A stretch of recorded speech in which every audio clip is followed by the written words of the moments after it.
Hola, bienvenidos a este segundo video que estamos tratando en el marco de la epistemología moderna, como lo vimos en el anterior video.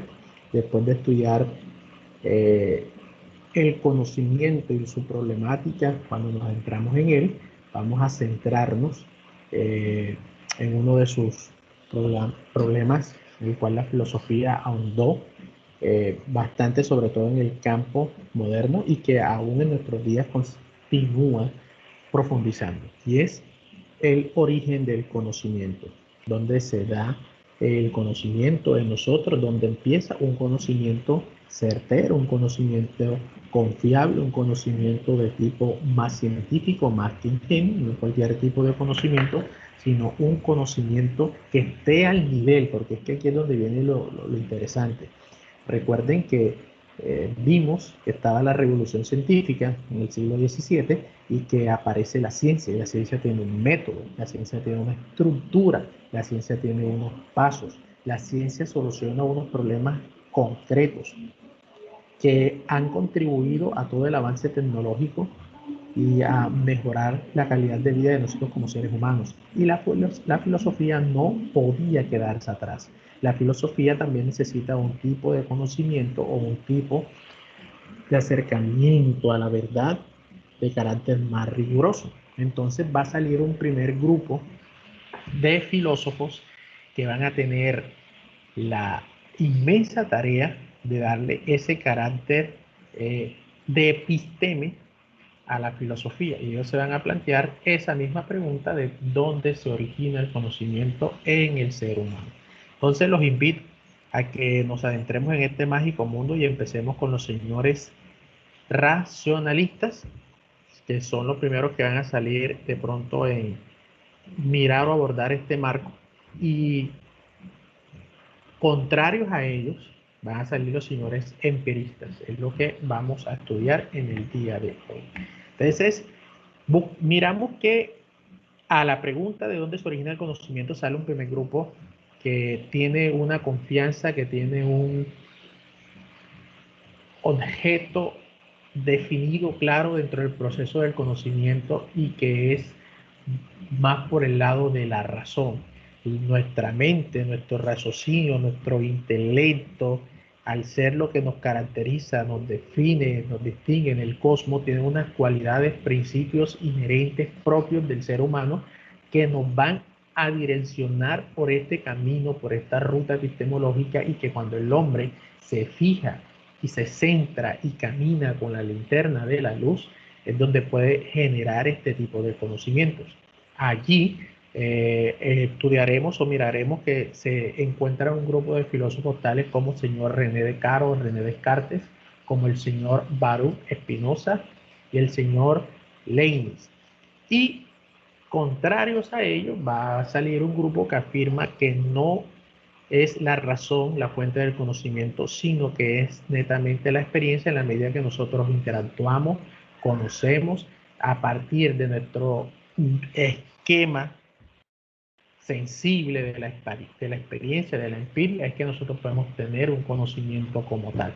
Entonces, miremos el primer grupo. Para el primer grupo, que son los señores racionalistas, vamos a adentrarnos en el primero o padre, se conoce como el padre de la filosofía moderna, que es el señor René Descartes.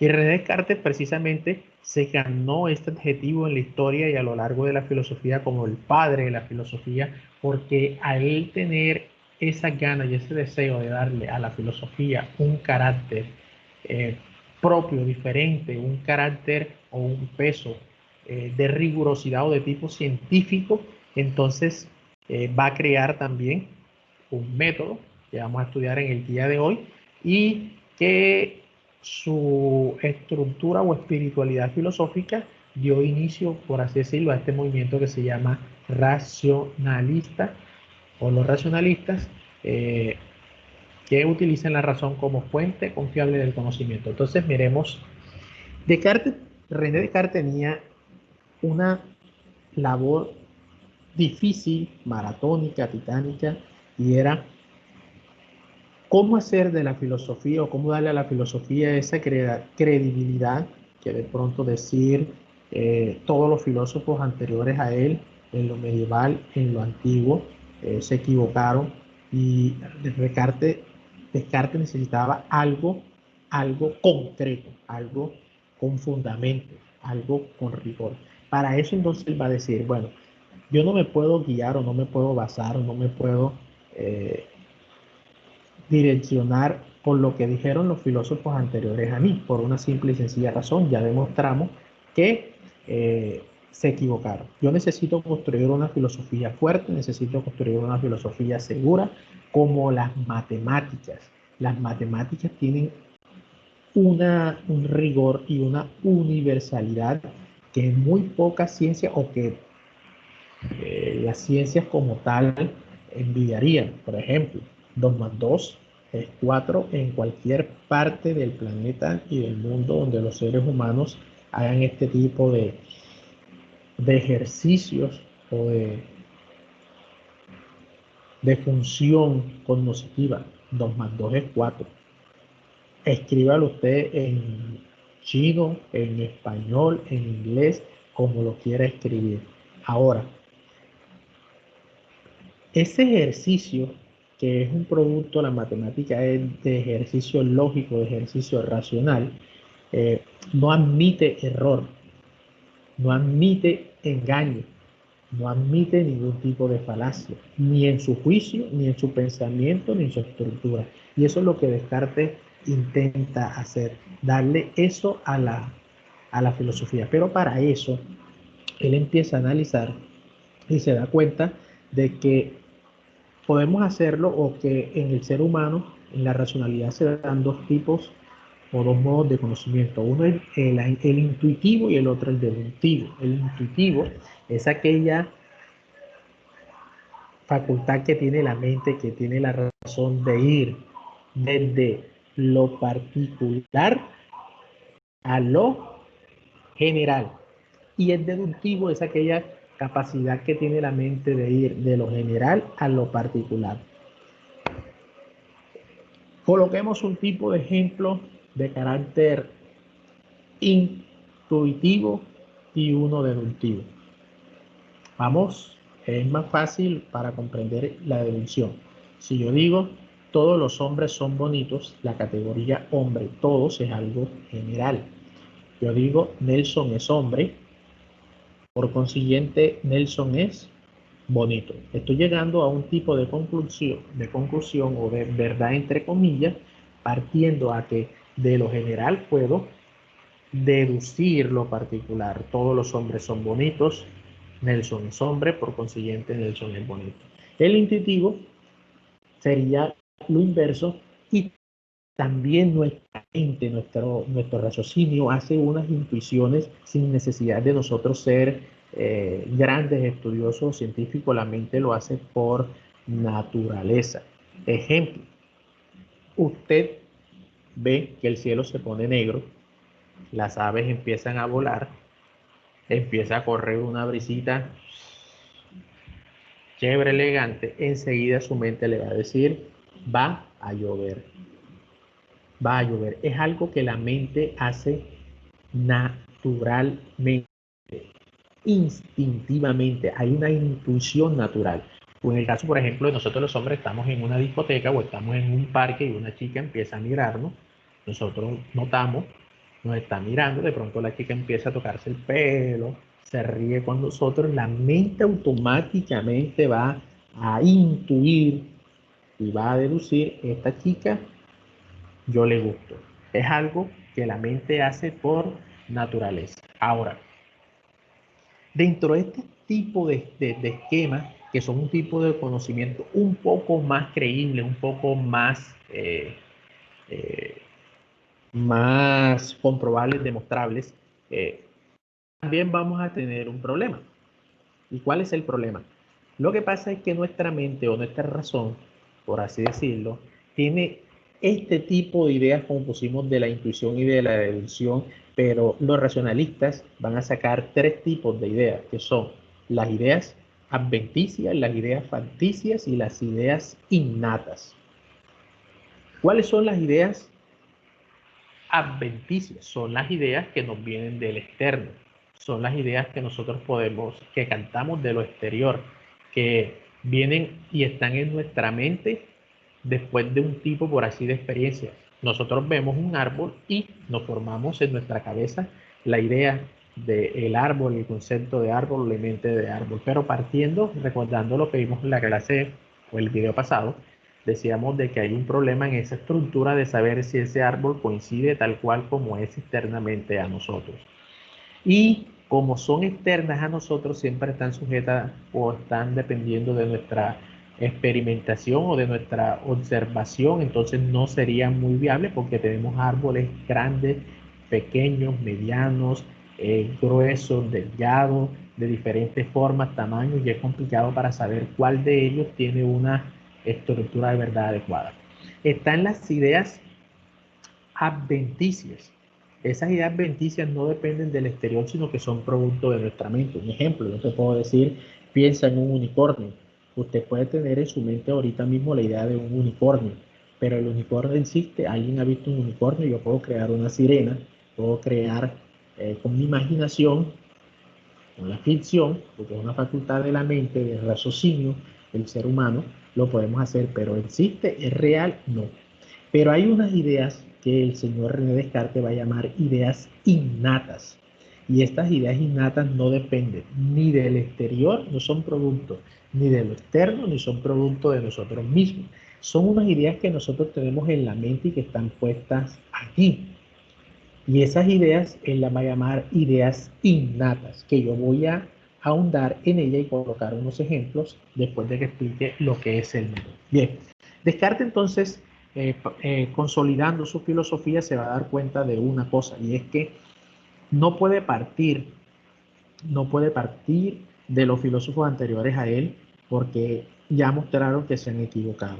Entonces él empieza a desechar toda información que tenga a su alrededor, toda la filosofía, inclusive hasta la ciencia. Él dice, la única manera que yo tengo de tener certeza es tener algo que sea evidente, que sea claro y que no tenga cuestionamiento ninguno, que no se pueda refutar, que no se pueda eh, cuestionar, eh, que no se pueda, por así decirlo, tener ningún tipo de pregunta o de ningún tipo de duda de ella. Entonces, empieza a crear su famoso método, se llama el método cartesiano, y va a tener 4 reglas este método. La primera, regla de evidencia.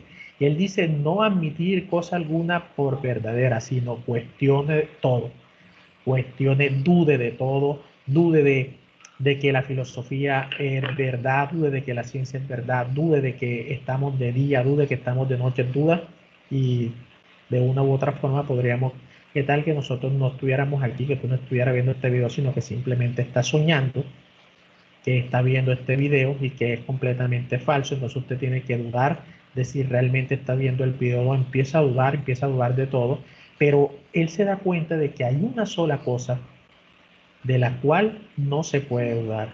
¿Y cuál será? La única cosa que él no puede dudar es que está dudando. ¿Qué está haciendo él? Dudando. ¿Y puede dudar de que está dudando? No, porque es precisamente lo que está haciendo. Entonces ahí está la regla de la evidencia. Es evidente que está dudando. Y si duda, entonces, ¿con qué duda uno? ¿Quién duda? Duda la mente, la razón. Ya, entonces, dudo y no puedo tener ningún tipo de cuestionamiento sobre mi duda, sin duda, porque estoy pensando, y si estoy pensando, eso simplemente me da una certeza, y es de que insisto. Y ahí es donde él va a sacar su famosa frase cogitu ergo sum, pienso luego insisto, como aparece en esta diapositiva, cogitu ergo sum, pienso luego insisto. ¿Por qué? Porque no puedo dudar de que estoy dudando. Descartes encuentra aquí, en este tipo de ejercicio de razonamiento, su primer bloque dentro de la estructura sólida que está construyendo. Por eso está basado en la duda metódica. Pienso, luego insisto, es decir, no puedo tener duda ni incertidumbre, sino que tengo la certeza de que estoy dudando. Y siempre va a ser así. Dentro del método de Descartes, cuando empieza a descartar todo, empieza a dudar de todo hasta llegar a verdades absolutas. Y el cogito, que traduce pensamiento, que traduce raciocinio, es la certeza evidente, no se puede dudar. Por eso este grupo de señores son racionalistas, es una verdad evidente. ¿Cómo lo hizo? Con la razón. No necesitó de la experiencia, no necesitó de su entorno, sino netamente racional llega a esa verdad. Segunda parte del método es regla del análisis, dividir cada problema tomando en consideración tantas partes como fuera posible. Lo que él hizo con el método, empezó a dudar, a dividir, a estructurar lo que estaba haciendo hasta que llegó a un análisis, y era que pensaba, y que si pensaba existía. Regla de la síntesis: conducir con orden mis pensamientos, partiendo siempre que usted vaya a hacer un ejercicio desde el ámbito filosófico o científico, desde el método Descartes, parta de lo sencillo, de lo evidente, hasta lo complejo. ¿El partió de qué? De la duda, y de la duda llegó al pensamiento, y del pensamiento partió a lo general, a la existencia. Y el último paso es volver a enumerar o volver a hacer el paso 1, 2 y 3 para corroborar que el método sea efectivo. Por lo tanto, para René Descartes, este tipo de ejercicios que hace la razón, y ahora sí voy a tomarlo de la ideas innatas que cabe aquí, porque la idea innata o las ideas innatas son las únicas fuentes de conocimiento verdadero o fiable. Te voy a colocar un ejemplo.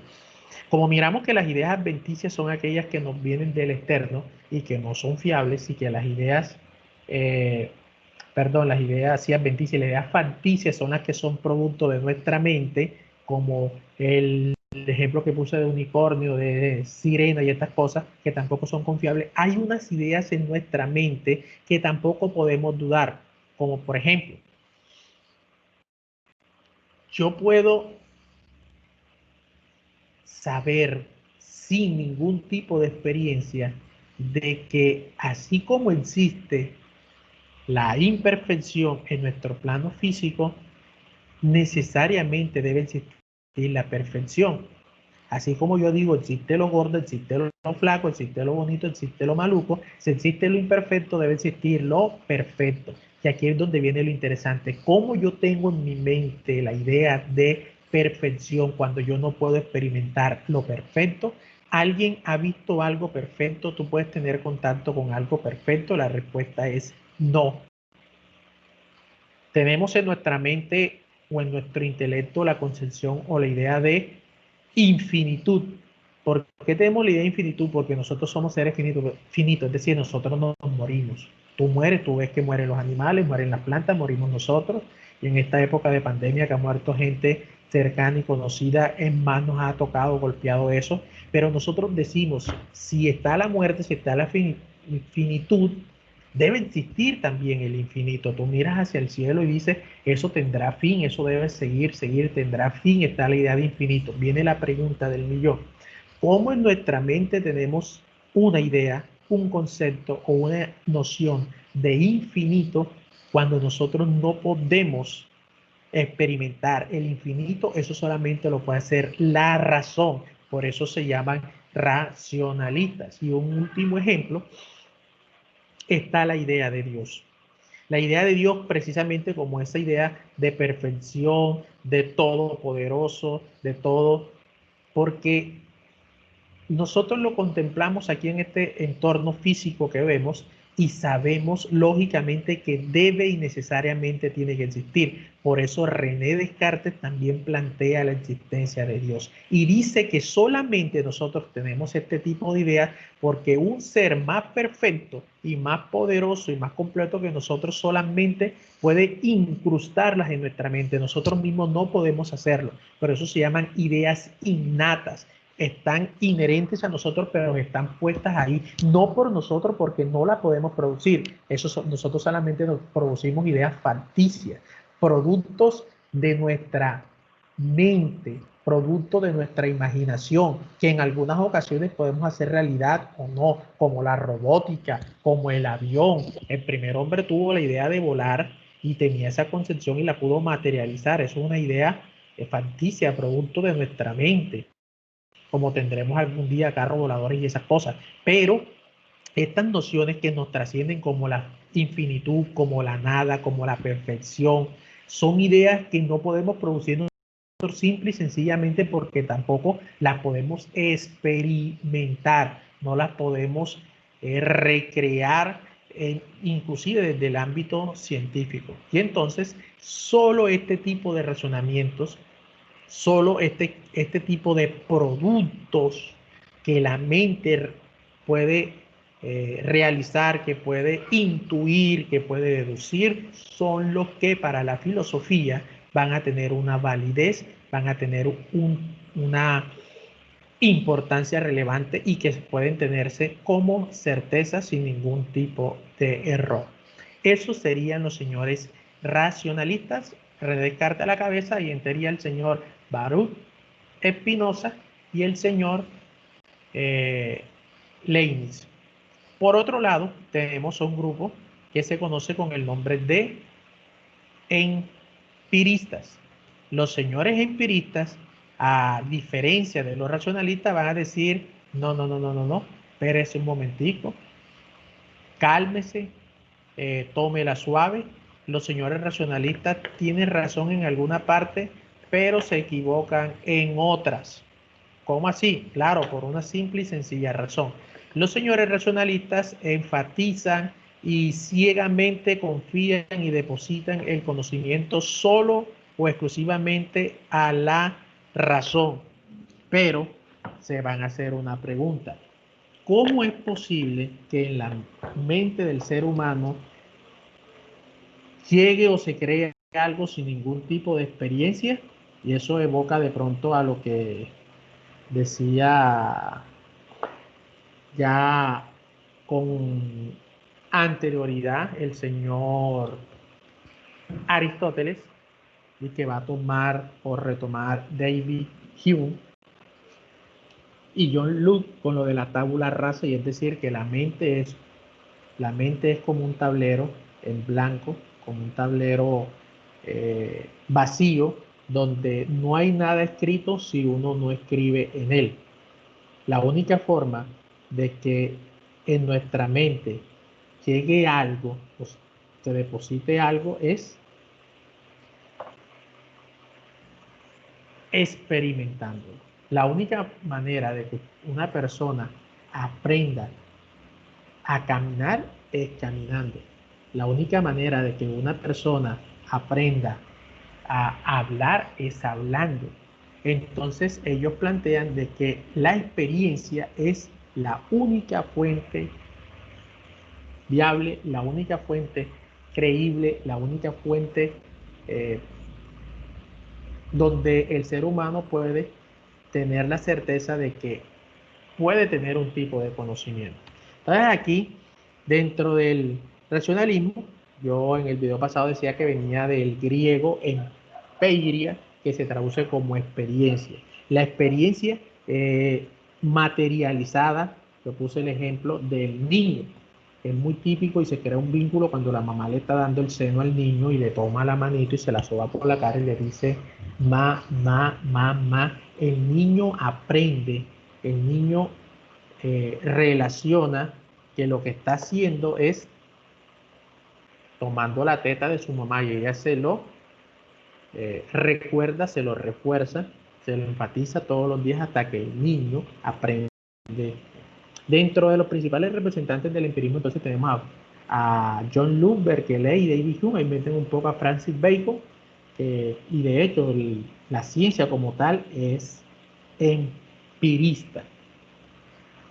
Bien, así como se los expliqué al principio, dentro de los elementos que intervienen en el proceso de conocimiento está ese, que la conocemos como el sujeto o como el objeto conocido. Para los empiristas es ese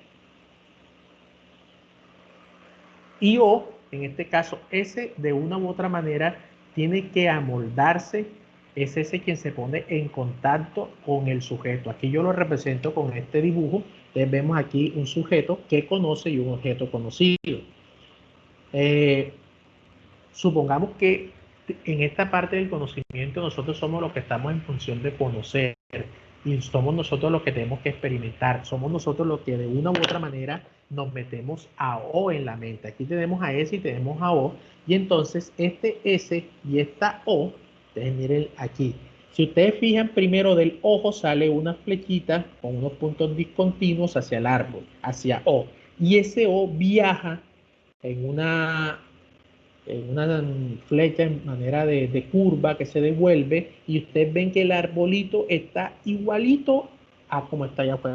Entonces, cuando se dice para los empiristas que hay un conocimiento o que hay una verdad, por así decirlo, cuando hay una congruencia o una adecuación entre O y S, es decir, cuando en la mente de S, ese arbolito o ese objeto que está afuera, ese O, es completamente idéntico, ahí hay una congruencia. Esto viajaría a través de cómo se da a través de los sentidos, por eso son empíricos: manos, ojos, olfato, gusto, audición, toda la experiencia que nosotros tenemos a través de nuestro sistema nervioso, de nuestras células, de nuestras neuronas, viaja a la mente hace un proceso, hace una agrupación, y ahí se forma la imagen, y de la imagen luego saca el concepto o idea de árbol.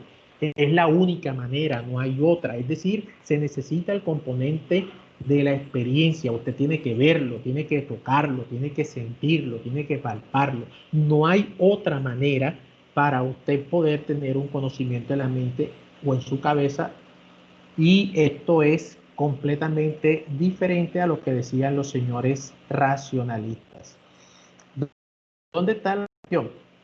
Bueno, si ustedes lo miran, el empirismo es más de carácter subjetivo del conocimiento, porque está de una u otra forma ligado a la experiencia del ser humano. La experiencia es la única fuente del conocimiento, niega las ideas innatas de los racionalistas. ¿Por qué? Porque las ideas innatas no hay ninguna manera de que usted las pueda experimentar, y entonces afirman de que el conocimiento humano es limitado. Obviamente, de una u otra forma es limitado porque llega hasta cierto, nuestra experiencia llega hasta cierto punto, hasta cierto estado, hasta cierto estatus que desafortunadamente hasta ahí nos llega. Negación del valor objetivo de los conceptos universales.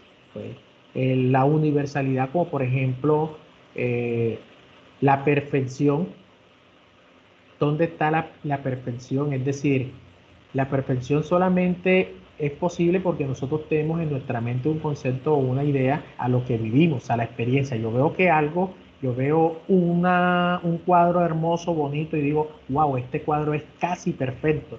Y como es casi perfecto, yo puedo hacer una intuición en la mente, o una relación, un juicio valorativo de que puede existir algo perfecto, pero lo hago con base en la experiencia, mientras que los racionalistas lo afirman y dicen independientemente de que lo experimentemos o no, existe. Es decir, para los empiristas, los conceptos universales no están, las cosas son subjetivas, dependen de la experiencia del sujeto, mientras que para los racionalistas sí hay una universalidad, es decir, existen independientemente de nuestra existencia.